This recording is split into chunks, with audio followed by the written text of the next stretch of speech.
That there are thousands of children that are deported to Russia, Ukrainian children. Do you see India's role right now in the current peacemaking? Maybe this year you can tell me what exactly is the agenda of foreign policy for India? It's a bit of a problem when people throw at you what you said last year.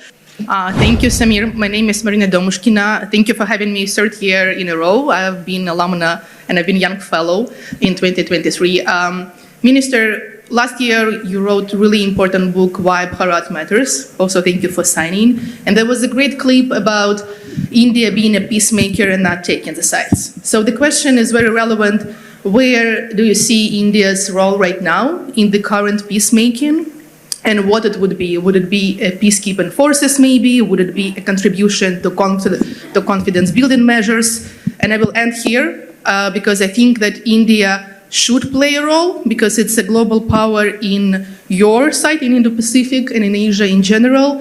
So please elaborate and thank you for having me again. And I hope this question will still bring me next year. She's a alumni from Ukraine. She was there in 23 and she's very dear. So, I think the word you used, peacemaker, is a very strong word. Let me put it, or let me describe what we have tried to do. We have always believed, that this conflict in Ukraine is tragic. It will not have a good ending. People are dying, for reasons and purposes which, when we look back, as we have looked back on many other conflicts where there have been high casualties, you actually ask yourself, why did we let that happen? So we've always felt it's important to find, a negotiated way. And a negotiated way obviously has to be a negotiation between the parties.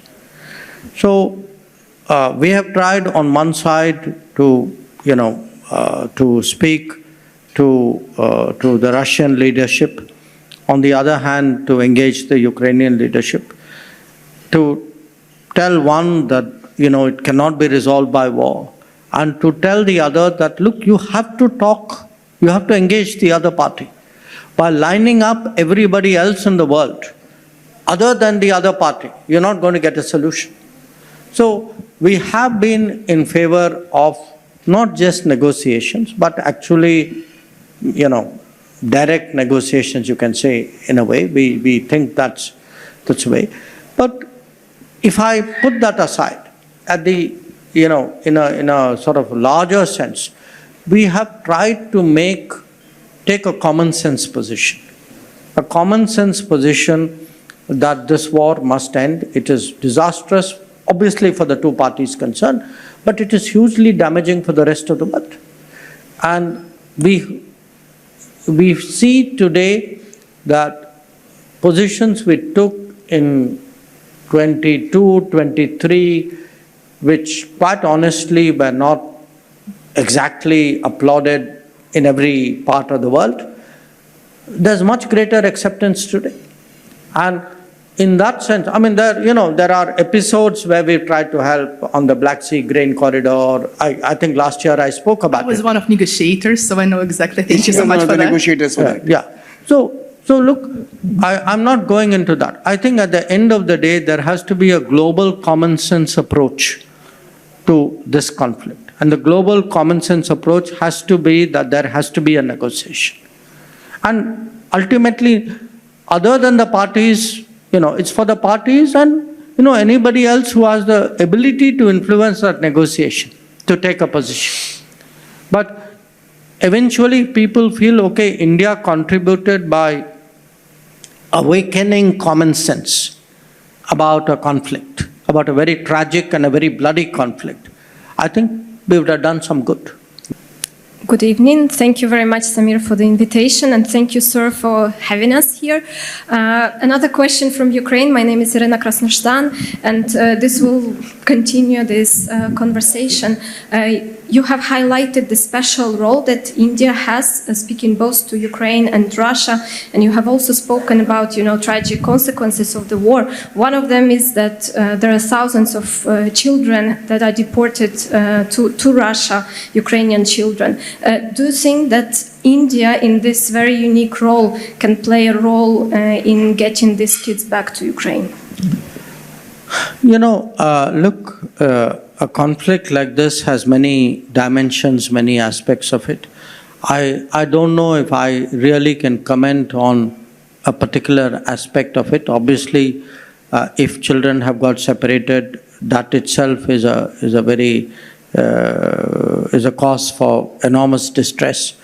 But I would say right now there's a kind of a big issue which needs to be resolved. If that big issue is resolved, when there is a conflict of this magnitude, you're not going to fix it by fixing parts of the problem. You're going to fix it by fixing the main problem, and then the parts will, different aspects of it will happen. But I understand the concern that you have expressed. Hello, Senator. Thank you so much for the opportunity. Last year, I asked you about the agenda of foreign policy after the election, and you make laugh about me last year. Oh, really? So, yeah. Okay. So maybe this year you can tell me what exactly is the agenda of foreign policy for India. And as a researcher on India and Israel, I'm interested in studying new trends in India's foreign policy. In your point of view, what areas India global engagement will be important to deeper research? It's a bit of a problem when people throw at you what you said last year, especially if you don't remember what you said last year. It's even more awkward if people quote you and you're not exactly sure what you wrote or said. But having said that, look, what is our agenda? So you're left between twice. Yeah. No, but what is our agenda? At the end of the day, we are a large country. We are a country which has had its problems, I would say, difficult periods in our history. And today we see the prospect for great growth. We see decades ahead of sustained growth in this country. We look at the world as an opportunity. We look at the world very optimistically. We think there are partners and possibilities in this world, and that more we engage the world, the greater will be the growth at home. So in many ways, almost everything we do in foreign policy, to me, has to have some impact or some relevance at what is happening in terms of national development at home. Now, it doesn't mean that we are not interested in shaping the world, because considering how interconnected the world is, what happens at home and what happens abroad, the line is a very thin line. So, most of all, like any country, we focus on the neighborhood. The neighborhood, as is often the case, can have its challenges. It also has its relationships and its strengths. I think overall today we have a much more integrated, much more connected, much more, in a way, a stronger sense of solidarity and commonness in our immediate neighborhood. Then we have extended neighborhoods in all four directions. In the Gulf, in Southeast Asia and ASEAN, in Central Asia, and in the South, in the Indian Ocean territories. And we want to bring the extended neighborhoods much closer to us, which it's not a rhetoric. I mean, you've got to do things to make that happen. When you look beyond, it's a world of big powers.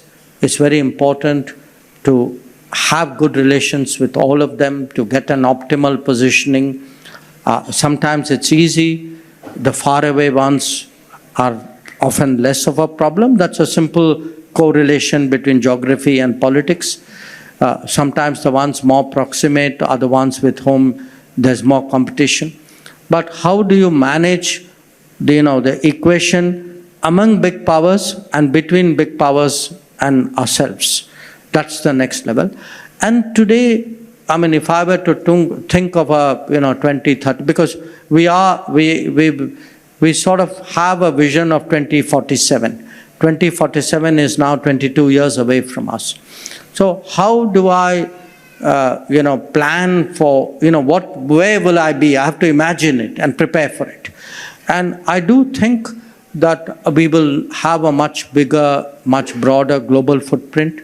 So I am preparing today for a Latin America and a Caribbean and a Pacific Island and a West Africa and a Mongolia, which may not be proximate, which may not be that big on my immediate priorities, but as a medium, long term, it's a relationship that I need to have. So you've got to do the short, medium, long, all at the same time. And I think what happens, when you are a government, last year we had an election since all of us met last. To be a third-term government, you have the experience, I would say the learnings of 2 terms. You know much more sure-footedly where you're going, the pace at which you're going, how you want to go. So I think we have that advantage today of people, who are in power for more than a decade. And I think that helps us really look ahead with a much more confident, long view of our prospects.